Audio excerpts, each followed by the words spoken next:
you think it hurts? Hurts? I could feel Savathun behind my eyes when she reached into my mind. What do you think these Hive feel when we reach into theirs? I also find the Scion's methods unsettling, but they can uncover Savathun's plans more efficiently than I ever could. Better to just put them out of their misery. Title believes these Hive might hold deeper secrets. I make the mistake of thinking these things deserve your sympathy. Even though they have the light. Maybe you're the wrong person to put on this assignment. They may be our enemies, but this feels like a new low for the Vanguard. For Zavala. Watch your mouth. You New Light see Zavala as some toothless diplomat, but you wouldn't believe what he sacrificed to become the man he is. Someone who will make the hard choice, and make sure his people understand why. Then I can't wait to hear the speech about all this. You want a speech? Today the Vanguard did what had to be done. Mercy prevailed. Speech over. Say it a little louder. I don't think this guy could hear you. This doesn't look like mercy to me. Then you're not looking hard enough.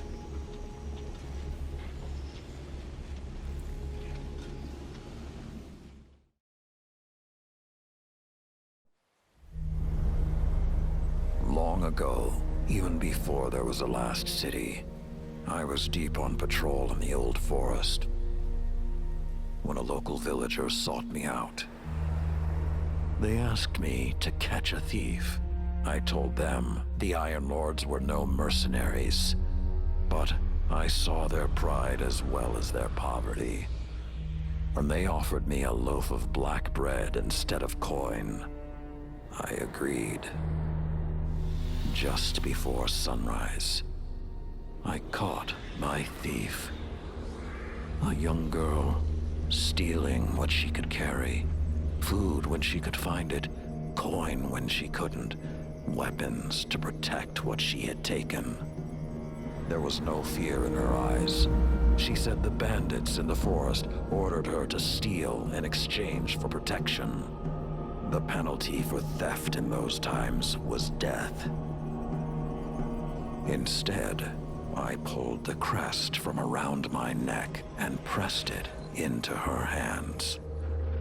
I told her the wolves would protect her. In a settlement rich with stolen supplies, I found the bandits and cut them down. 38 lives to spare one. And for a time, I believed that was mercy. Many winters passed before I found myself back in that part of the old forest. This time, no one sought me out. So I sought them instead. Wind blew through rotted wood and rusted metal where the village once stood. And behind it, graves. Then piled stones, then bare mounds of earth, and then a pit.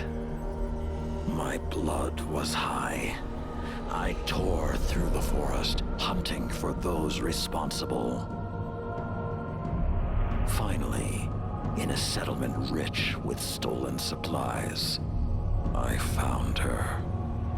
A lightless woman with my crest around her neck. There was no fear in her eyes. She spoke plainly. When the villagers could no longer tithe, her wolves no longer protected them.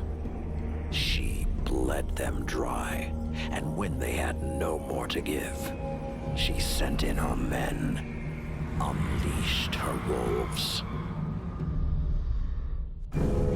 Mercy to an enemy cannot come at the cost of mercy for their victims. The right path isn't always easy to find. But once you do, the only question is whether you're strong enough to walk it.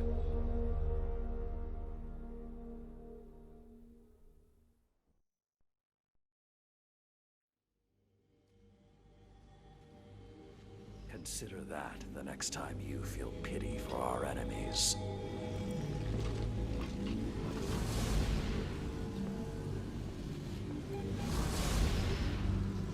Guardian, over the last year, friends and advisors within the last city have fallen victim to psychic manipulation.